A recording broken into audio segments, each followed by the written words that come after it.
Learn with मुद्रा में आप सभी का स्वागत है। तो एग्जाम्स आ रहे हैं और साइंस से थोड़ा डर लग रहा है। अरे डरना कैसा जब हम साथ हैं। चलिए आज ना लाइट, रिफ्लेक्शन और रिफ्रैक्शन इस चैप्टर का एक ऐसा मस्त और फटाफट रिवीजन करते हैं कि सारे के सारे कॉन्सेप्ट्स दिमाग में एकदम फिट हो जाएंगे।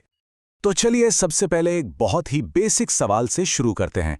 कभी सोचा है हम चीजों को मतलब अपने आसपास की इस पूरी दुनिया को आखिर देख कैसे पाते हैं?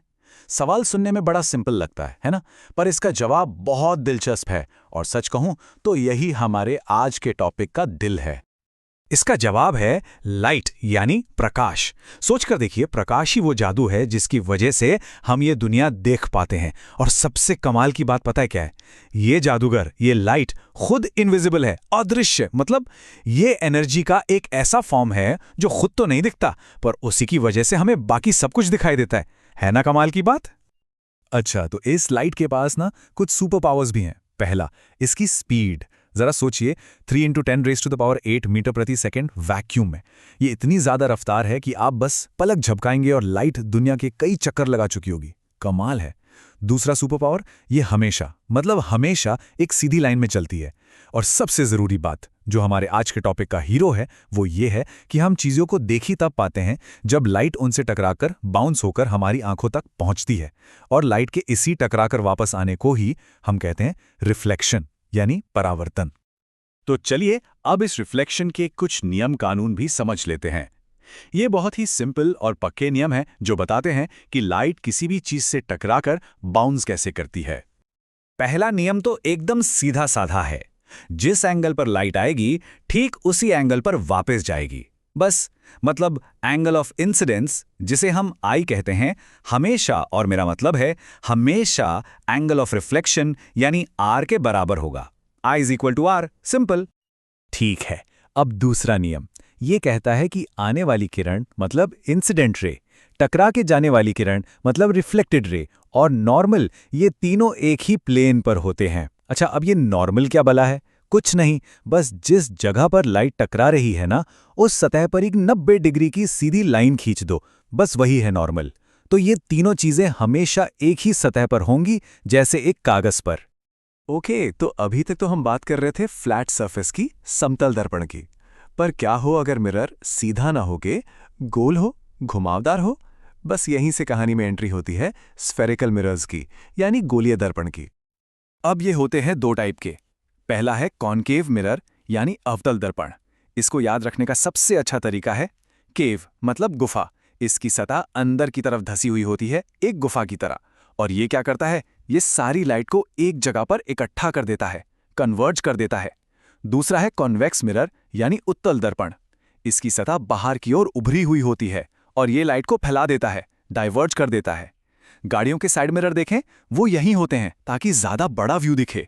तो बस कॉनकेव मतलब केव, गुफा, ये याद रख लिया तो कभी कंफ्यूजन नहीं होगा। अच्छा, अब इन गोल मिरर्स को समझने के लिए ना इनकी कुछ खास भाषा, कुछ खास टर्म्स सीखने होंगे। बहुत आसान है। देखिए, पोल यानी पी मिरर का बिल्कुल सेंटर पॉइंट होता है। प्रिंसिपल एक्सिस वो सीधी लाइन है जो पोल से गुजरती है। सेंटर ऑफ कर्वेचर यानी सी उस बड़े से खोखले गोले का सेंटर है जिससे हमने इस मिरर को काट कर निकाला है। और फोकस एफ, ये है असली मैजिक पॉइंट। ये वो जगह है जहां पैरेलल आने वाली सारी लाइट रेस रिफ्लेक्शन के बाद आकर मिलती हैं। और हाँ, एक सुपर डुपर इंपॉर्टेंट फॉर्मूला, इसको तो एकदम दिमाग में बैठा लीजिए। R = 2F। इसका मतलब क्या हुआ? बहुत सिंपल। रेडियस ऑफ कर्वेचर हमेशा फोकल लेंथ का डबल होता है, या यूं कहें कि फोकस जो है वो पोल और सेंटर ऑफ कर्वेचर के ठीक बीच में होता है। चलिए अब आते हैं सबसे जरूरी हिस्से पर। वो 3 गोल्डन रूल्स, वो 3 जादुई नियम जो हमें बताएंगे कि किसी भी मिरर से इमेज कहां बनेगी, कैसी बनेगी। अगर ये 3 नियम आ गए तो समझ लीजिए रे डायग्राम बनाना बच्चों का खेल हो जाएगा। रूल नंबर 1, कोई भी लाइट रे अगर प्रिंसिपल एक्सिस के पैरेलल आ रही है तो रिफ्लेक्शन के बाद वो हमेशा फोकस से होके जाएगी। ठीक है। रूल नंबर 2, ये पहले वाले का ठीक उल्टा है। अगर कोई रे फोकस से होकर आ रही है तो रिफ्लेक्शन के बाद वो प्रिंसिपल एक्सिस के पैरेलल हो जाएगी। और अब तीसरा सबसे मजेदार रूल, जो रेस सेंटर ऑफ कर्वेचर से होकर गुजरती है वो समझो उस इलाके का गुंडा है। वो जिस रास्ते से आती है मिरर से टकराकर बिना मुड़े उसी रास्ते पर वापस चली जाती है। तो चलिए, अब तक हमने जो भी पढ़ा है उसे फटाफट से समेट लेते हैं। ये समझिए कि एग्जाम के लिए आपकी फाइनल चीट शीट है, सारे जरूरी पॉइंट्स एक जगह।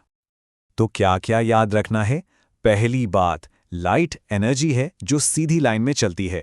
दूसरी बात, रिफ्लेक्शन का गोल्डन रूल, एंगल आई हमेशा एंगल आर के बराबर होता है।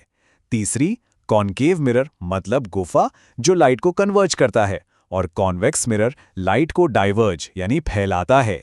चौथी, इमेज बनाने के वो 3 नियम तो बिल्कुल मत भूलना। और हाँ, एक बोनस टिप, रियल इमेज हमेशा उल्टी होती है और वर्चुअल इमेज हमेशा सीधी। बस इतना याद रख लिया तो सब सॉर्टेड है। तो अब अगली बार जब आईने के सामने खड़े होना तो सिर्फ अपना चेहरा मत देखना, 1 सेकंड रुककर सोचना कि कैसे लाइट की किरणें आपसे टकराकर शीशे तक जा रही हैं, वहां से रिफ्लेक्शन के नियम फॉलो करके आपकी आंखों में वापस आ रहे हैं, और तब जाके आपको अपनी इमेज दिख रही है। मतलब आपके सामने सिर्फ एक शीशा नहीं बल्कि फिजिक्स का एक पूरा का पूरा चमत्कार हो रहा है।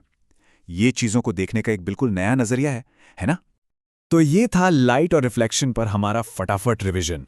उम्मीद है कि लर्न विद मुद्रा के इस विश्लेषण के बाद ये चैप्टर अब थोड़ा आसान लग रहा होगा और आपका कॉन्फिडेंस भी बढ़ा होगा। ऐसे ही पढ़ते रहिए, सीखते रहिए।